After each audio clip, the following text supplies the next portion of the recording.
Nouvelle attaque sur le sol russe. Ce lundi à 3 h du matin, les caméras de surveillance de cette zone résidentielle de Saratov enregistrent plusieurs explosions près de la base aérienne toute proche.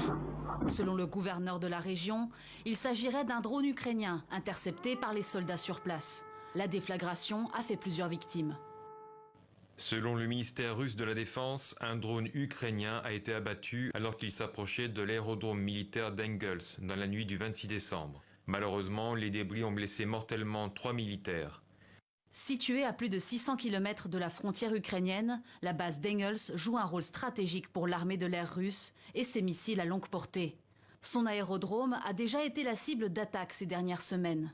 Le 5 décembre 2022, Moscou annonçait que 2 drones ukrainiens y avaient endommagé 2 avions et fait 3 morts. Les Ukrainiens jouent profil bas et ne revendiquent pas les attaques, mais beaucoup s'attendent à des représailles et une fin d'année difficile. Il ne reste que quelques jours avant la fin de l'année. Nous devons être conscients que notre ennemi essaiera de rendre cette période sombre et difficile pour nous. La Russie a perdu tout ce qu'elle pouvait perdre cette année. Mais elle essaie de compenser avec sa propagande après les frappes de missiles sur notre pays.